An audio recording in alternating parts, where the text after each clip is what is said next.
At kasama po natin ngayon si Sharine, ang anak ni Yoli Tandog na nagsalita doon sa programa ni Lucy Cruz Valdez sa assignment para makahingi ng ilang paglilinaw sa ating mga issue na napakinggan. Magandang gabi sa iyo, kapatid na Sharine. Magandang gabi po, Brother Joseph.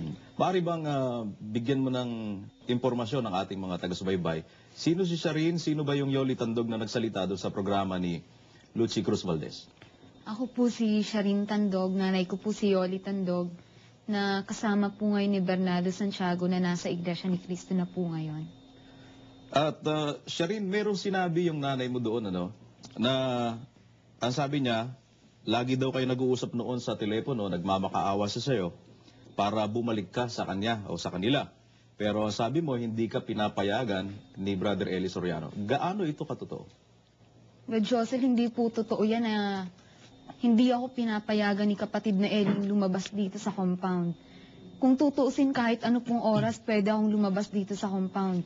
Kahit ano pong oras na gusto kong lumabas dito po, pwede po. Paano bang nagkahiwalay kayo ng iyong nanay? Nag-umpisa po yun nung nasa Naga City po kami. Magkakasama po kami nung pamilya po namin.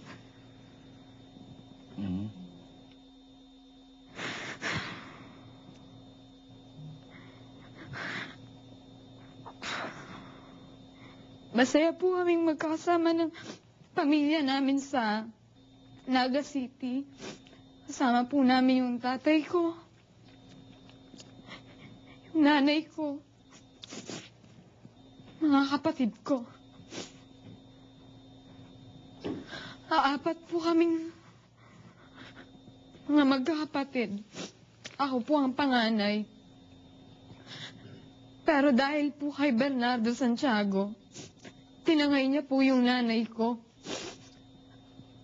Winasak niya po yung pamilya namin. Umpisa po nun, naging miserable yung pamilya namin. Nagkahiwa-hiwalay kami. Iniwan kami ng nanay ko. Hanggang sa, ang kasama na lang po namin yung tatay ko. At dahil sa sama ng loob ng tatay ko,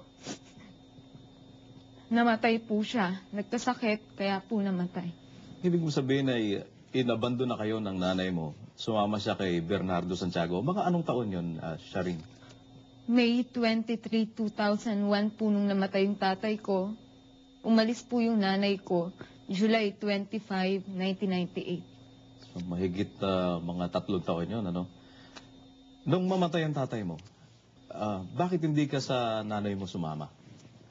Kasi po hindi ko po maatim na ang naging cause po ng paghihiwalay po ng nanay ko tsaka tatay ko, si Bernardo Santiago. Tapos sasama po sa nanay ko. Ano pong sense no na ako sasama sa nanay ko? Tapos ang naging dahilan ng pagkakahiwalay ng nanay ko, tatay ko, si Bernardo Santiago. Tapos sasama ako sa nanay ko. Hindi ko po magagawa yun. Anong naging pangyayari? Bakit nakarating ka sa pagkukupkup ni Brother Eli Soriano? Dahil po si kapatid na Eli, hindi niya po kinukonsinti ang mali. Hindi po siya nagkukonsinti ng mga immoral na tao. At paano kang nakatira o tumira dito sa compound na sinasabi nilang, kasi sabi ng nanay mo dun sa pahayag niya, gusto kanyang puntahan sa compound na tinitirhan mo, which is nasa pangangalaga ni Brother Eli, hindi kanya mapuntahan dahil ang sabi daw ng iyong kapatid na si Mark ay pagka pumunta siya, baka hindi na siya makalabas ng buhay.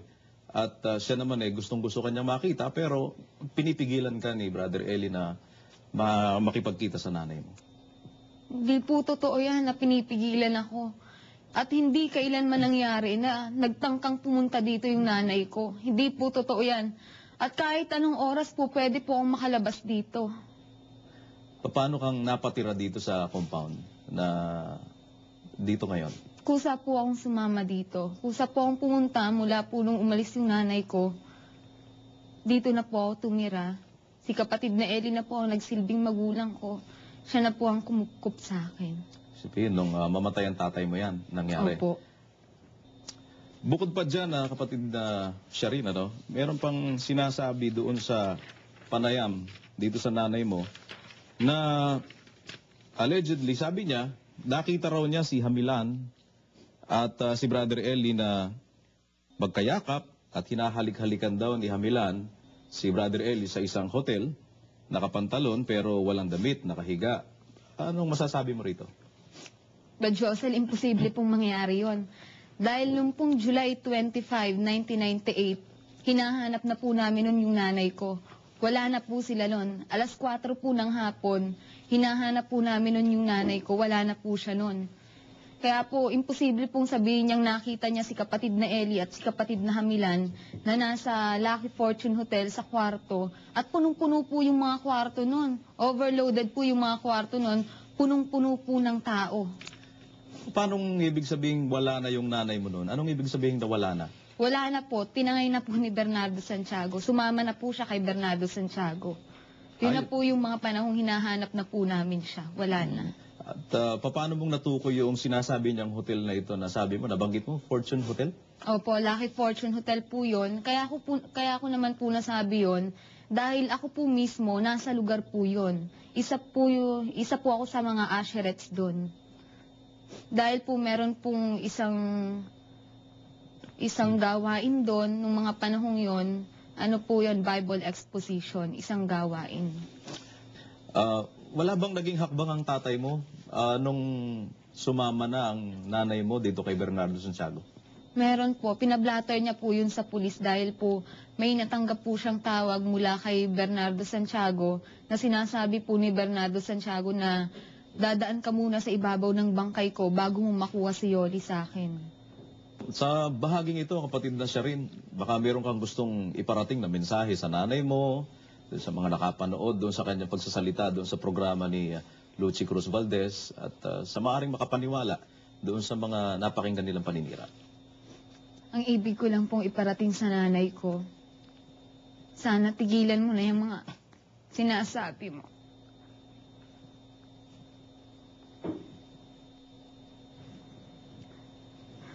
Matama na. Mga imposible naman yung sinasabi mo eh. Alam mong hindi totoo yan. Iniwan mo kami.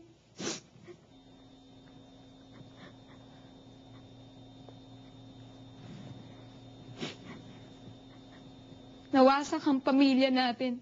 At dahil sa'yo, Bernardo Santiago, gago ka! Napakawalang hiya mo! Napakasama mo!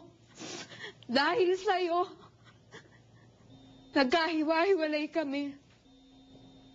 Dahil sa'yo, nawasak ang pamilya namin. Dahil sa'yo, nagkasakit ang tatay ko. Dahil sa'yo, namatay ang tatay ko. Dahil sa'yo, wala nang mga kapatid ko. Hiwa-hiwalay na kami.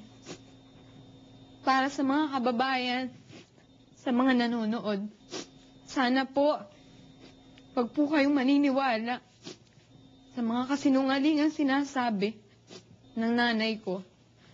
Nanay ko siya. Mahal ko siya. Panlaman. Pero kung akong tatanungin ngayon, dahil sa ginawa niyang kalokohan, hindi ko na siya mahal. Hindi na kita mahal. Ayoko na sa'yo. Kinamumuhian kita. Sana po, alamin niyo yung katotohanan. Magsuri po kayo. Tingnan niyo yung totoo. Kayo na po ang bahalang humusga kung ano yung totoo. Yan lang po. Okay. Maraming salamat sa iyo, kapatid na Sharin. At sa atin pong pagbabalik, ang ilan pang mga aligasyon ay pinaparatang nila kay Brother Eli Soriano.